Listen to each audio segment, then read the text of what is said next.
하나님께서 우리들에게 주시는 말씀 창세기 2장 9절 16절부터 17절까지 말씀입니다. 창세기 2장 9절 그리고 16절 17절을 함께 읽습니다. 여호와 하나님이 그 땅에서 보기에 아름답고 먹기에 좋은 나무가 나게 하시니 동산 가운데에는 생명나무와 선악을 알게 하는 나무도 있더라. 여호와 하나님이 그 사람에게 명하여 이르시되 동산 각종 나무의 열매는 내가 임의로 먹되 선악을 알게 하는 나무의 열매는 먹지 말라. 내가 먹는 날에는 반드시 죽으리라 하시니라. 아멘.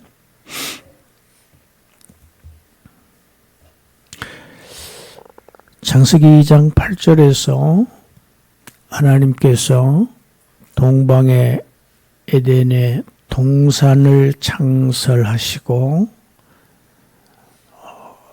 지으신 사람을 거기에 두셨다. 그리고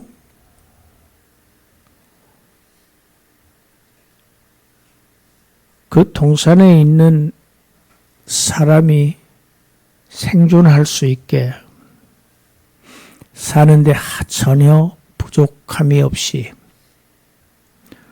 아주 아름답고 먹기에 좋은 나무가 나게 하셨다. 하나님은 얼마나 신경을 쓰셨는지 그냥 먹는 것에만 신경 쓰시지 않았어요. 아주 또 미적인 것도 하나님은 신경을 쓰시는 거예요. 아주 아름답고가 먼저 표현되어 있잖아요. 하나님은 아름다움을 사랑하세요. 아름다움을 좋아하세요. 그런데 그 동산 중앙에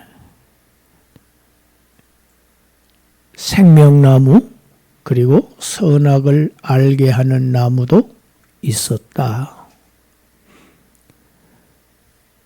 그리고 16절 17절에서 하나님께서 사람에게 명하십니다. 동산에 하나님께서 나게 하신 아름답고 아주 먹기 좋다는 얘기는 충분하다는 얘기입니다. 사람이 생존하는데 전혀 부족함이 없는 그러한 열매를 주셨는데 각종 나무의 열매는 내가 마음대로 먹거라. 허락하셨지요. 모든 나무의 열매를 다 허락하셨어요. 그러나 17절에서 단 한 나무의 열매, 선악을 알게 하는 나무의 열매는 먹지 못하도록 금지하셨습니다. 하나님은 허락하신 것이 있고 금지하신 것이 있어요. 이 허락과 금지, 하나님의 허락과 이 금지의 경계선을 무너뜨리는 것이 죄악입니다.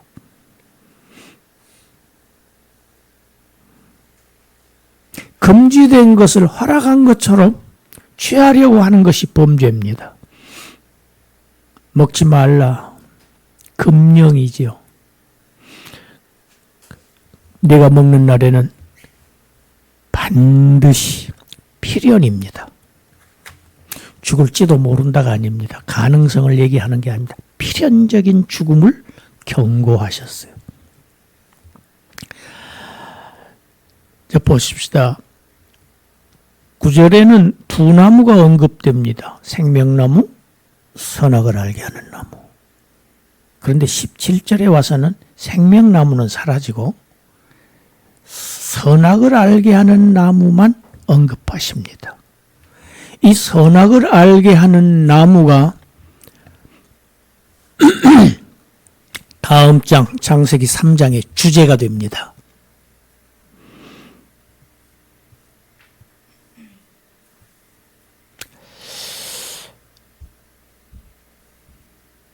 왜 만들어 놓으시고 먹지 말라고 하셨을까?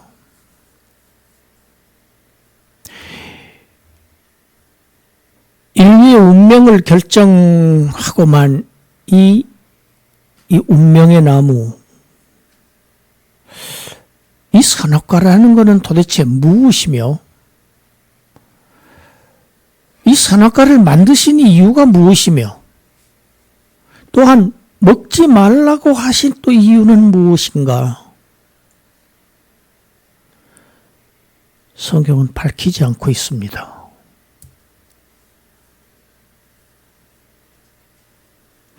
그러나 이거 몰라서는 안 됩니다. 많은 의문이 있고 많은 논쟁이 있어 왔고 지금도 있습니다.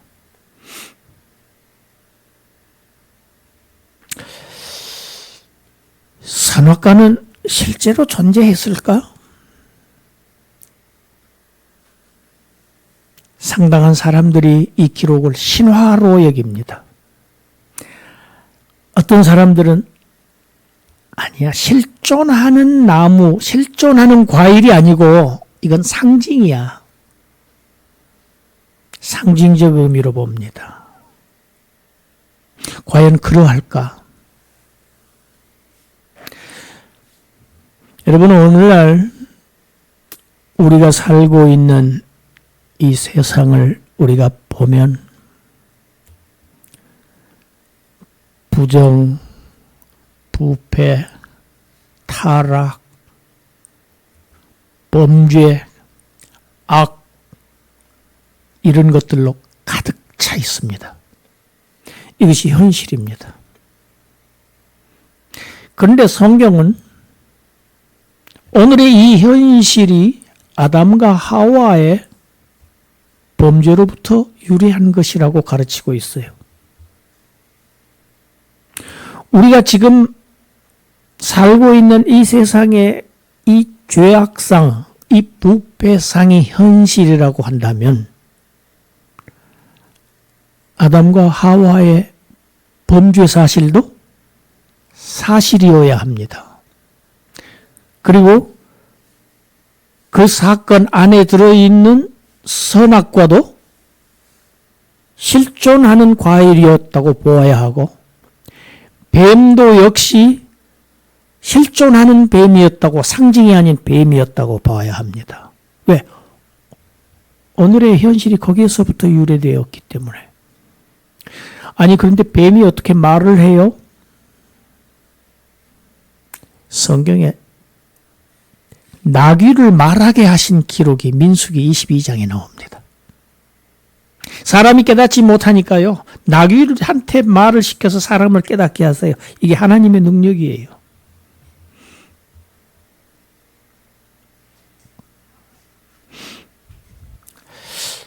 선악과가 무엇인가? 여기에 대해서 다양한 견해가 있어 왔고 있고 아마 앞으로도 계속 있을 것입니다. 구약 성경은 히브리어로 기록되어 있습니다. 1차 독자는 이스라엘 민족입니다. 저와 여러분들은 2차 독자지요. 히브리 성경에 보면 선악의 지식의 나무라고 표현되어 있습니다. 지식이라는 단어를 써요. 이 지식이라는 단어가 다트라고 하는 단어입니다. 그래서 거의 모든 영어 성경에서도 knowledge, 지식으로 번역하고 있어요. 옳은 번역입니다. 이 다트라고 하는 단어는 알다, 판단하다, 판별하다, 분별하다는 뜻을 가진 야다라고 하는 단어에서 유래한 단어예요. 그래서 우리 개역성경이 선악을 알다, 알게 하는 이렇게 번역한 것입니다. 옳게 번역한 것입니다. 성경에서 선과 악, 이것은 지혜 차원에서의 표현입니다. 지혜 차원의 표현인데 옳고 금에 대한, 무엇이 옳고 무엇이 그른가에 대한 표현 방식입니다. 선, 악. 이 구약시대 선악을 가렸습니다. 구별했습니다. 누가? 왕이 했습니다. 족장들이 했습니다. 그걸 재판이라고 했습니다. 백성들을 재판했어요. 옳고 그름을 판별해냈습니다. 그래가지고 상과 벌을 줍니다.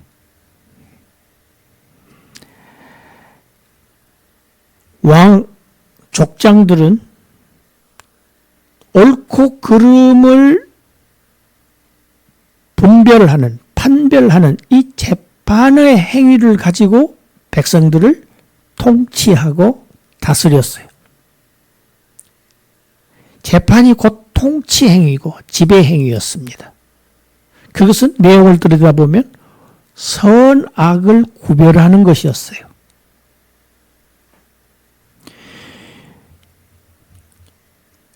두 군데만 보면 내용을 알 수 있습니다. 열왕기상 3장 9절 우리 같이 읽어봅니다.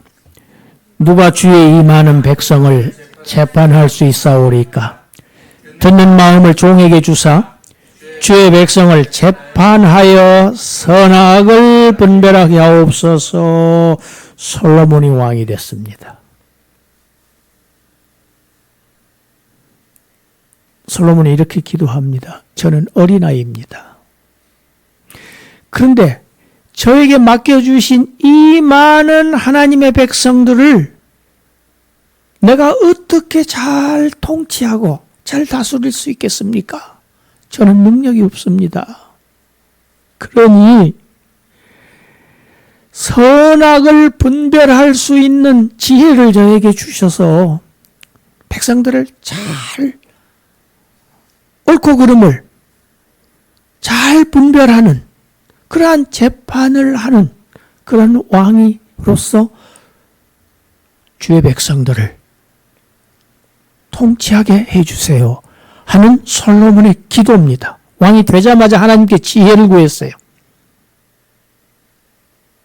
그래서 하나님께서 이 솔로몬에게 구하신 지혜를 줍니다.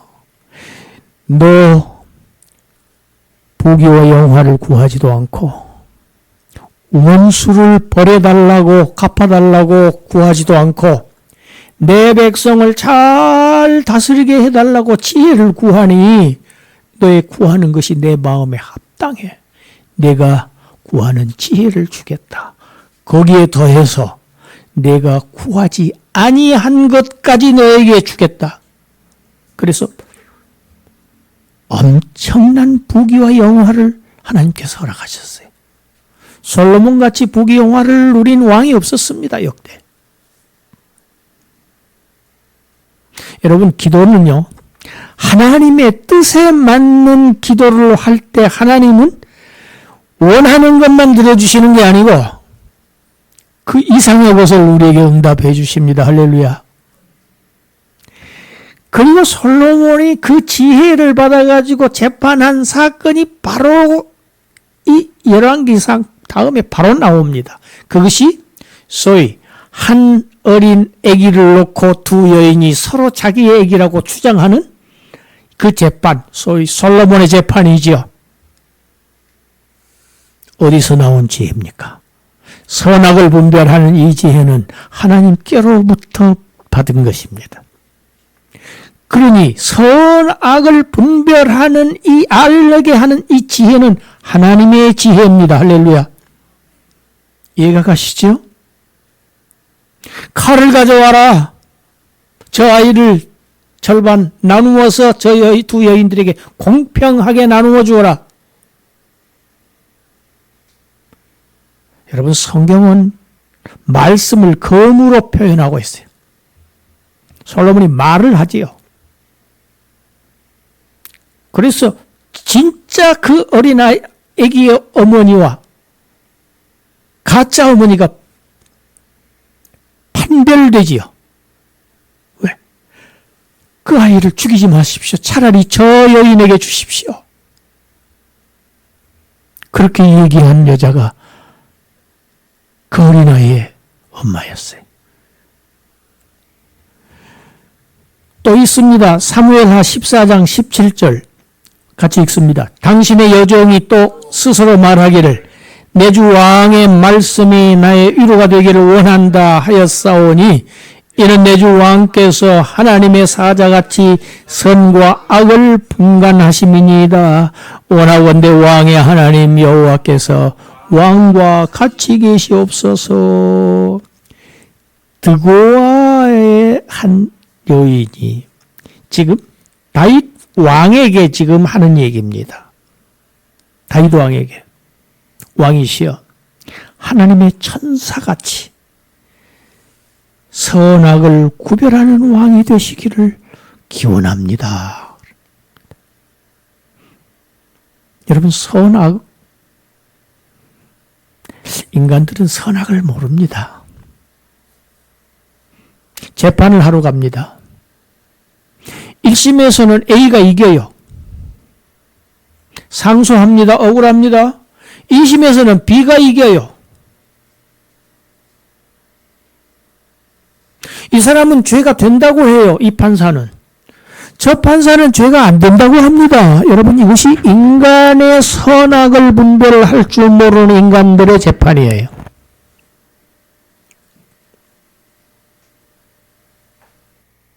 오래전에 있었던 사건을 한 뒤에 재판해 보니까 아니야. 결과가 뒤집어집니다.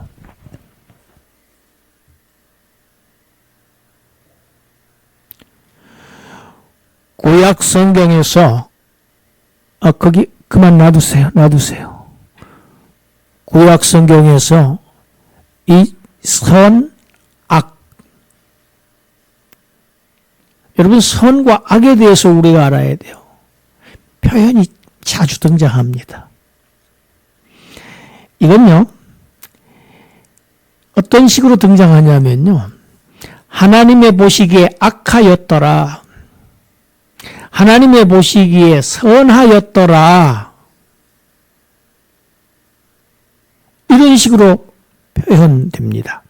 많은 신명기, 또 이 열왕기, 이스라엘의 역사에서 계속 이 단어가 반복이 돼요.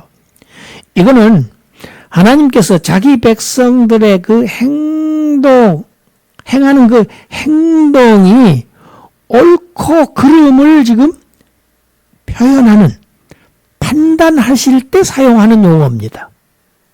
자기 백성들의 행동이 옳으냐? 선하였더라. 틀려먹었어.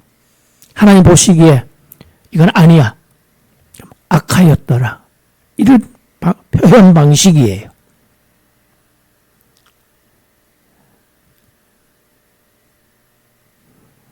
오늘 본문을 보면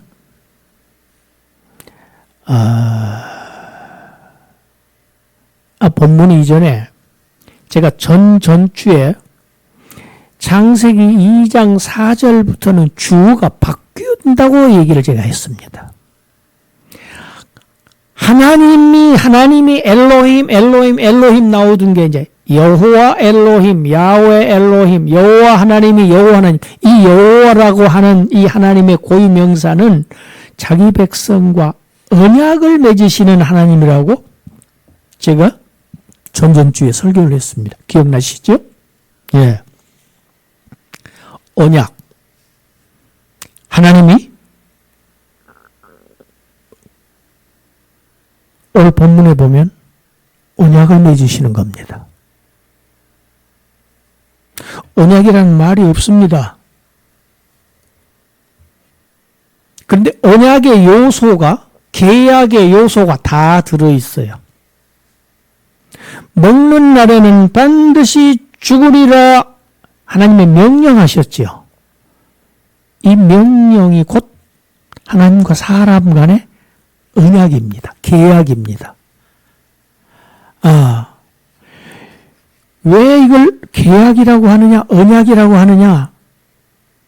그런 단어가 없음. 언약의 요소가 다 들어있어요. 첫째, 언약은 두 당사자가 있기 마련이죠. 갑과 을이 있습니다. 두 당사자가 있죠. 계약의 내용이 있습니다. 조건이 있습니다. 먹지 말라. 그 계약을 어겼을 때 벌칙이 규정되어 있습니다. 죽음으로 경고하셨죠. 반드시 죽으리라. 그 언약을 이행했을 때에 상도 규정되어 있습니다. 상이 없는데요. 반대로 먹지 아니하면 살리라. 생명을 약속하신 겁니다. 먹으면 반드시 죽는데 먹지 않으면 살리라. 여러분, 지금 아담 하와는 살고 있습니다. 이미 생명을 가지고 있습니다. 그 생명을 말한 게 아닙니다. 더 차원 높은 생명. 영원히 죽지 않을 생명. 그걸 주시기 위해서 이 언약을 지켜라. 계약을 맺으신 겁니다. 약속하신 겁니다. 창세기에는 언약이라는 명칭이 없어요. 그런데 구약 성경에 있습니다. 호세아서 6장 7절 우리 함께 읽습니다. 그들은 아담처럼 언약을 어기고 거기에서 나를 반역하였느니라. 이스라엘 민족들이 시내산에서 하나님과 맺은 시내산 언약, 모세의 율법을 어기고 우상을 숭배했어요. 그것을 지금 책망하시는데 호세아 선지자를 통해서 뭐라고 설명합니까? 아담이 하나님과의 언약을 파기했던 것처럼 이스라엘 민족 너희들이 하나님과의 그 언약을 깨뜨렸다. 언약 파기자다. 그 얘기를 하고 있는 것입니다. 사람과 사람 간의 언약 계약은 대등한 관계에서 맺습니다. 그렇죠? 대등한 관계입니다. 똑같은 이치지요. 그런데 하나님과 사람 간의 언약은 그렇지 않습니다. 일방적입니다. 하나님이 언약의 주체이십니다. 일방적으로 명령의 형태로 나타납니다. 왜? 피조물과 창조주와의 관계는 똑같지가 않아요. 같을 수가 없어요. 그래서 이 하나님과 사람 간의 언약은 호크, 율법의 성격을 띱니다. 지켜야 할 책임이 있습니다. 자, 봅시다. 아담은 하나님으로부터 지음받은 피조물입니다. 하나님께 순종해야 할 책임이 당연히 있는 존재입니다. 하나님은 명령하시는 주체로 나타납니다. 성경은 그래서 전부 다 명령어로 되어 있습니다. 그러나 이 명령은 폭군 지배자들의 명령과는 다릅니다. 순종하면 복을 받게 하시는 하나님의 명령입니다. 할렐루야. 불순종하면 저주를 받는 이러한 명령입니다.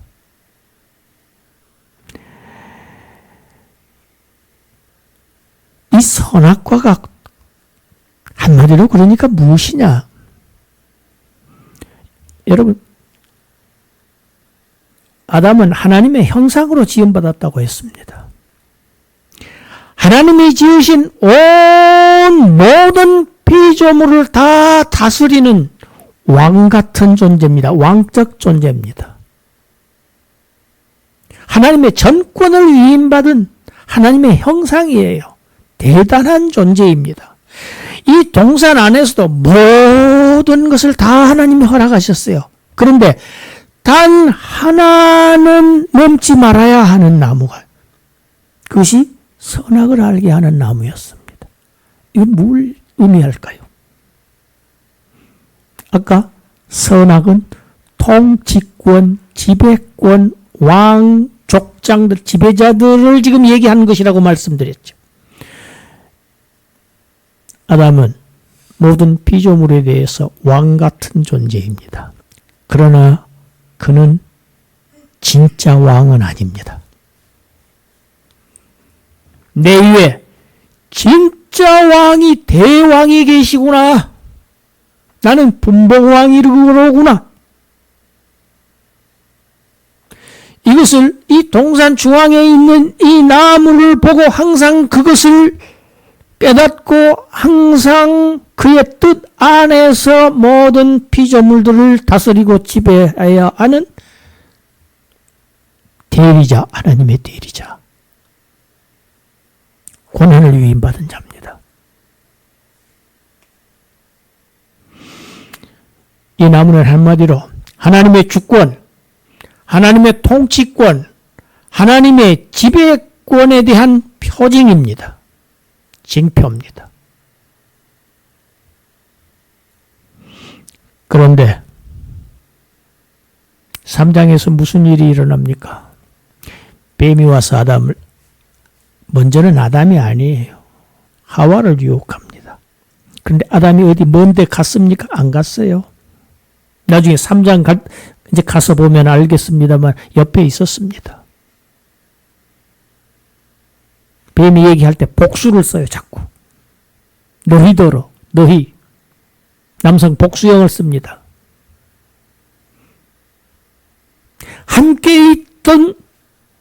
자기와 함께 있던 남편에게도 주매, 그래요. 같이 있었다는 얘기입니다. 입 꼭 다물고 아내를 유혹하고 있는 장면을 가만히 지켜보고 다 듣고 있었다는 얘기입니다. 이게 아담의 직무유기입니다. 뱀이 와서 유혹해요. 너 하나님의 형상이잖아. 하나님의 통치? 네가 만물을 다 지배할 수 있잖아, 지금. 하나님의 통치, 하나님의 지배, 벗어나. 죽지 않는다. 반드시 죽으리라 필연을 얘기했는데 결코 죽지 아니하라. 아주 강조하는 단어. 결코. 유혹합니다. 그럴듯했어요. 왜? 모든 것을 자기 마음대로 할 수 있었습니다. 허락받았습니다. 그래서 아담은 입을 꼭 다물고 있었고 하와가 넘어갔지요.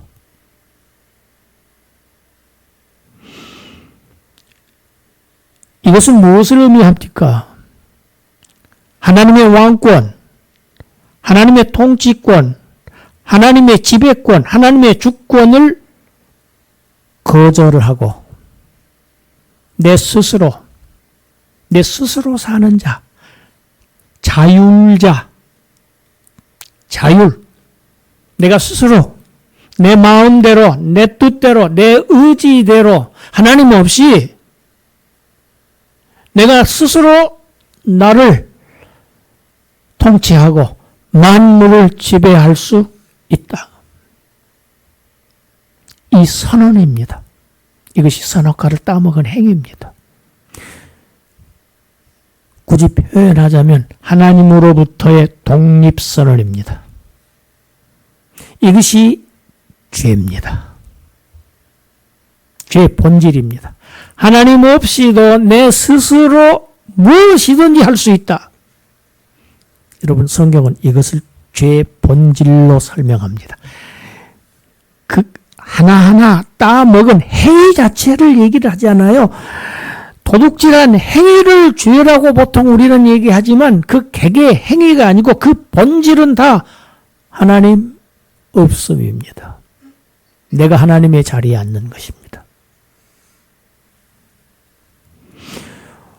봅시다. 반드시 죽으리라.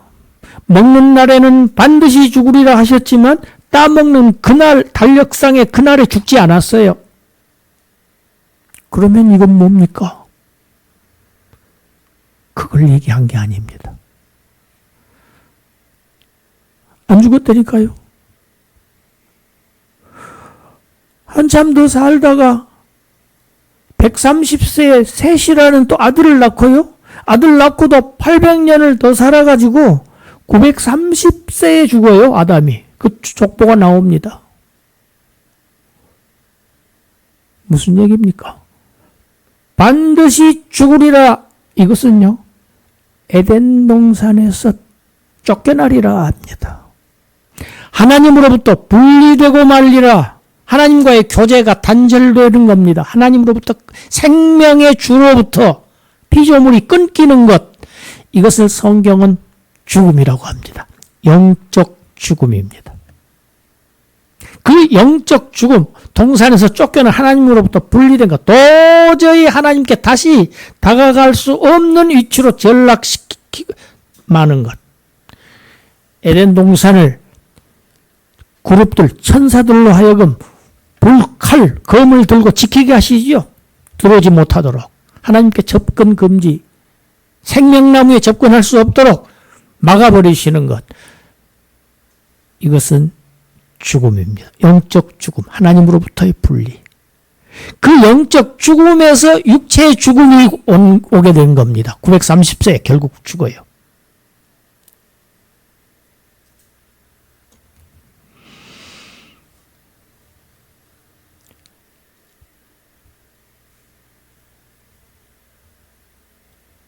반드시 죽으리라.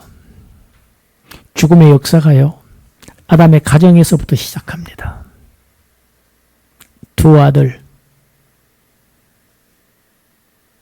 가인이 동생 아벨을 쳐 죽입니다.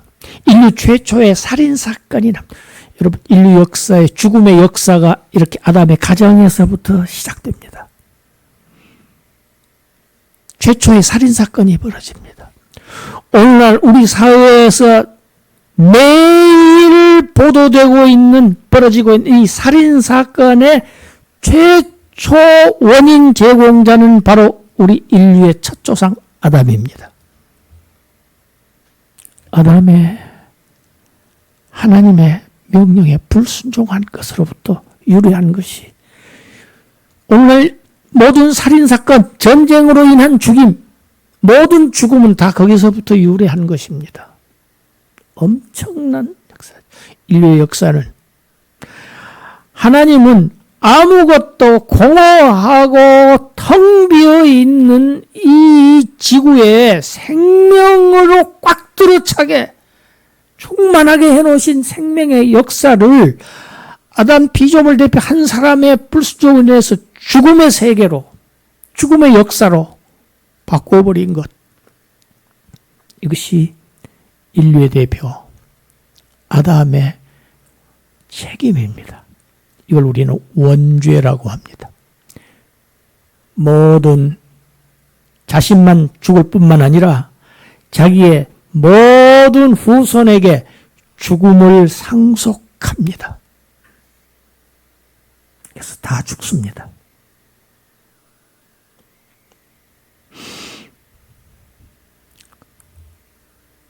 우리 사람은 다 아담입니다. 사람이라는 단어가 아담이라고 그랬죠. 우리가 다 아담입니다. 먼 옛날 얘기, 아주 태초의 얘기를 하고 있는 것 같지만 사실은 오늘의 얘기입니다. 우리들의 얘기입니다. 왜? 아담은 우리가 사람이기 때문입니다. 아담의 후손이기 때문입니다. 지금도 똑같습니다. 하나님은 선악과에다가 자물통을 잠그지 않으셨어요? 아이, 그거 좀 못 먹게 하시지. 왜 그걸 실패할 줄 뻔히 아시면서 왜 허락하셨을까? 유혹하신 거 아니야? 그래서요, 어떤 신학자들은요, 하나님이 죄의 조성자라고 얘기를 합니다. 죄를 조성하셨다고. 아닙니다. 하나님은 뭐라고 그래요? 먹지 말라. 하나님의 뜻은 먹지 않는 것입니다. 먹지 않아? 그러면 너희는 죽음이 없는 영원한 생을 너희에게 내가 줄 거야. 순종을 통해서 영원한 생명을 주시기 위한 하나님의 은혜였어요. 그러나 너희를 강제하지 않아.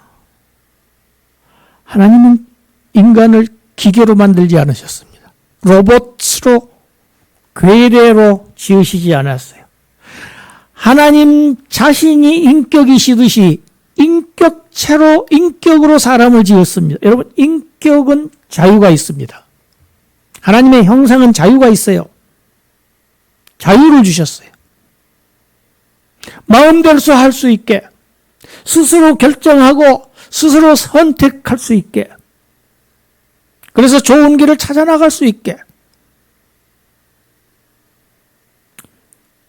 하나님은 지금도 우리들에게 강제하시지 않습니다. 우리 스스로 매일매일 순간순간 그래서 선택하는 삶을 우리가 살고 있지요. 그런데 어떻습니까? 내 선택의 결과에 옳고 그름에 따라서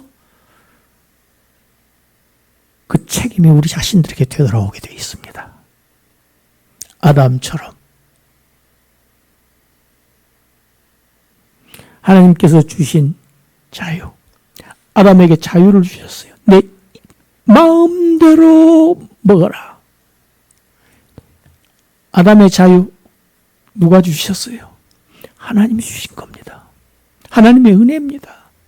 그런데 하나님께서 주신 자유를 가지고 하나님의 뜻에 정반대되게 사용한 것이 아담의 죄입니다. 우리의 죄를 지을 수도 있고 선을 행할 수도 있고 하나님의 말씀에 순종하는 삶을 살 수도 있고 하나님의 말씀을 어기면서 살 수도 있는 자유가 있습니다. 그러나 그 자유의 결과는, 그 행동의 옳고 그름, 선악의 결과는 하나님이 보시기에 선하였더라. 이런 재판을 우리가 받아야지. 하나님이 보시기에 악하였더라 하면 구약에 해요. 바로 나무 위에 매달았습니다. 결과 죽음입니다.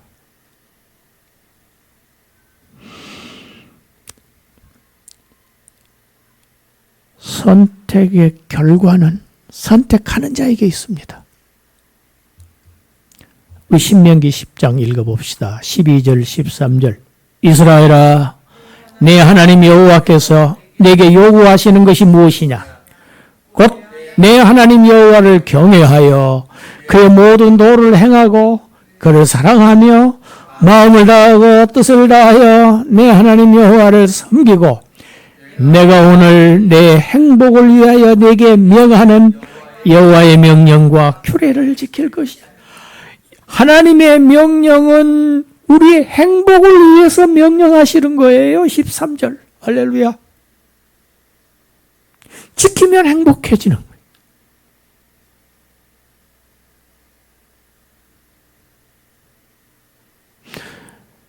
죄를 짓는 것이 쉽습니까? 죄를 안 짓는 것이 쉽습니까? 도둑질을 하는 것이 쉽습니까? 안 하는 것이 쉽습니까? 순종이 더 쉬워요. 근데 왜 불순종할까요? 아담은 왜 불순종했을까요? 뱀입니다. 뱀입니다. 사탄 마귀입니다.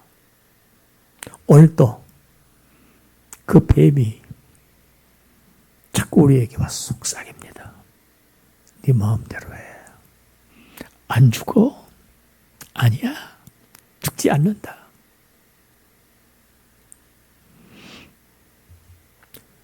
베드로전서 2장 16절 같이 읽습니다. 너희는 자유가 있으나 그 자유로 악을 가리는 데 쓰지 말고 오직 하나님의 종과 같이 하라. 아멘.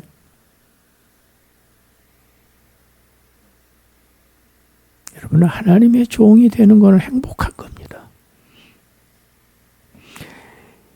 정말 진정한 자유를 얻으려면 하나님의 종이 되어야 합니다. 할렐루야. 역설이지요. 하나님께 순종하면 참 자유자가 됩니다. 참 행복자가 됩니다. 그러한 저와 여러분이 되시기를 순종함으로 주님의 하나님의 우리를 행복하게 하기 위해서 우리에게 말씀하시는 명령하시는 하나님의 그 명령에 매일 순간순간 순종함으로 진정한 행복자, 진정한 자유자가 되시는 저와 여러분들이 되기를 주님의 이름으로 축복합니다. 기도합니다. 하나님,